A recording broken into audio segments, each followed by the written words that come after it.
तो next topic है हमारा स्टालिन एंड कोलेक्टिवाइजेशन। स्टालिनिज्म एंड कोलेक्टिवाइजेशन। तो अब इससे आपको समझ में आ रहा होगा कि ये स्टालिन कौन आ गया।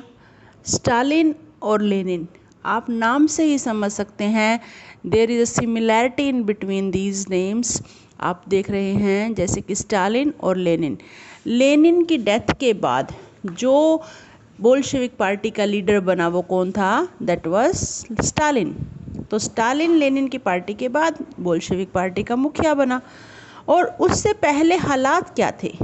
उससे पहले ये था कि जो एक प्लान्ड इकोनॉमी शुरू की थी लेनिन ने 5 ईयर प्लान के थ्रू, उसने एग्रीकल्चर को बिल्कुल बर्बाद कर दिया।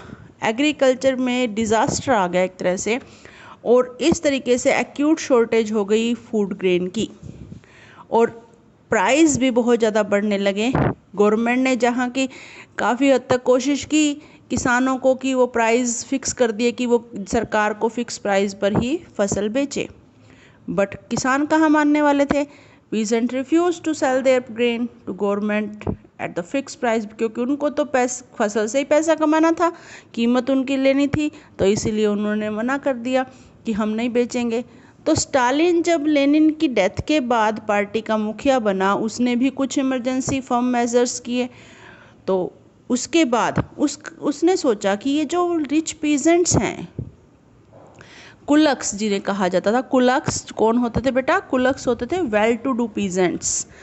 और वो जो हैं वो प्रॉफिट कमाने के लिए ना वो सारा अनाज का स्टोर गांव में इकट्ठा किए बैठे हैं, होर्डिंग किए बैठे हैं, जमाखोरी किए बैठे हैं। तो उसने सलाह मिलाई कि क्यों ना उनके घरों की तलाशी ली जाए, सुपरविज़न की जाए और अनाज मिलेगा वहाँ से बहुत सारा।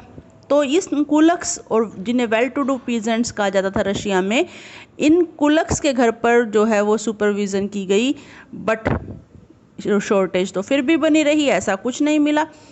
अनाज की शॉर्टेज यूं की त्यों बनी रही। तो क्या था? अब क्या देखा गया? अब देखा गया कि शायद जो कि ये रशिया के किसान है ना, इनके खेत बहुत छोटे हैं, small size of land piece that could not be modernise, जिसे मॉडर्नाइज नहीं किया जा सकता, मतलब बच्चे कि आधुनिक नहीं किया जा सकता। उन छोटे खेतों पर खेती नहीं की जा सकती ट्रैक्टर की सहायता से, नई आधुनिक मशीनों की सहायता से, क्योंकि साइज़ बहुत छोटा है, कैसे उस पर की जाएगी। तो इसीलिए अब क्या किया जाए? तो ये कहा गया कि ये जो कुलक्स हैं इनको तो एलिमिनेट कर दो, ख़त्म कर दो, और कलेक्टिव फार्म का एक प्रोग्राम तैयार करो। यहाँ आ गया हमारा कलेक्टिवाइजेशन प्रोग्राम, ये स्टालिन ने दिया। तो स्टालिन ने एक नई थ्योरी कलेक्टिवाइजेशन प्रोग्राम दिया। क्या था अब ये कलेक्टिवाइजेशन प्रोग्राम? इसको देखते हैं। कलेक्टिवाइजेशन का मतलब था cultivation of land in a collective manner, कि सभी किसान जो हैं वो मिलकर खेती करेंगे कलेक्टिव फार्म पर। अब कलेक्टिव फार्म जो थे उन्हें क्या कहा गया? कुलखोज कहा जाता था। क्या कहा जाता था? कुलखोज। कुलखोज पर सभी मिलकर खेती करेंगे और जो भी फायदा होगा, मुनाफा होगा, उसे आपस में बांट लेंगे। अब जमीन किसी की पर्सनल प्रॉपर्टी नहीं रहेगी। अब किसान भला इसको कैसे मानते हैं? वो गुस्सा हो गए, उन्होंने अपने अधिकारियों का जो है वो उल्लंघन करना शुरू कर दिया, उनके खिलाफ प्रदर्शन शुरू कर दिए, जानवरों की संख्या घटने लगी, और कलेक्टिवाइजेशन को लागू करने के लिए बड़ी ज़बरदस्ती की गई, मारा पीटा गया, पनिश किया गया। जो उनकी बात नहीं मानते थे या कलेक्टिवाइजेशन नहीं मानते थे, उन्हें देश निकाला या जेल में डाल दिया जाता था। और इस तरीके से कुछ किसानों ने कहा कि हम तो अमीर किसान नहीं हैं, हम इसीलिए विरोध नहीं कर रहे कि हम सोशलिज्म के खिलाफ हैं, हमारे तो कुछ और कारण है। तो स्टालिन ने उनको जो उन किसानों को परमिशन दे दी कि चलो तुम कलेक्टिव फार्मिंग मत करो, पर उनको बिल्कुल नज़रअंदाज कर दिया, सरकार की तरफ से कोई मदद नहीं दी, उनको बिल्कुल क्रूरता के साथ जो है वो डील किया गया। इसके बाद भी ये समस्या जो शॉर्टेज ऑफ फूड थी ये दूर नहीं हुई, और हुआ क्या? 1930 से लेकर 33 तक, 1930 to 33 बड़ा भयंकर फेमाइन आया, अकाल आया, जिसमें कि सोवियत हिस्ट्री में सबसे ज़्यादा 4 मिलियन लोग मारे गए। एक्यूट शॉर्टेज फूड के कारण बहुत ज़्यादा लोग मारे गए और इसी तरह से इसके निंदा होने लगी। स्टालिन के प्रति जो भी सिंपैथी थी, जो भी सहयोग था, वो सब गायब होने लगा। तो ये था स्टालिन का कोलेक्टिवाइजेशन। और अब आता है कि ये जो सोशलिज्म रशिया में फैल रहा, पनपा, कम्युनिस्ट पार्टी बनी ये, इसके प्रति विश्व के में क्या नज़रिया था। The global influence of the Russian revolution and USSR.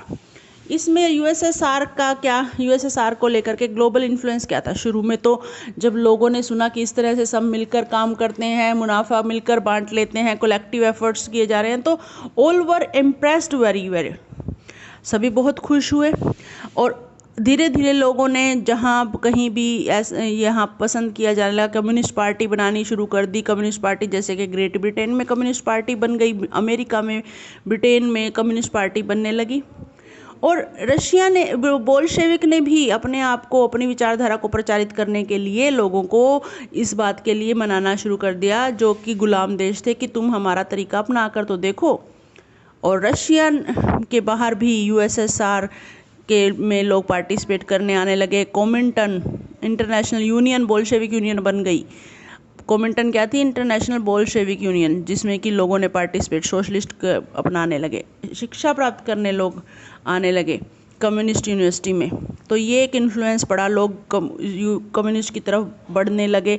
पर 1950 तक आते आते लोगों को लगा कि all is not good in USSR, सब कुछ ठीक नहीं है यूएसएसआर में, कि यूएसएसआर जो रशियन रेवोल्यूशन की आइडियोलॉजी थी, रशियन रेवोल्यूशन की जो सिद्धांत थे, उनको तो फॉलो कर ही नहीं रहा है। धीरे धीरे ये पता चला कि यूएसएसआर में तो कुछ ही लोग अमीर हैं, कुछ ही लोगों का दबदबा है, बाकी सभी को जो है वो शोषण किया जा रहा है, दबाया जा रहा है। तो धीरे धीरे लोग इस आइडिया से परे हटने लगे। तो ये था हमारा lesson. I hope you understand it. Thank you.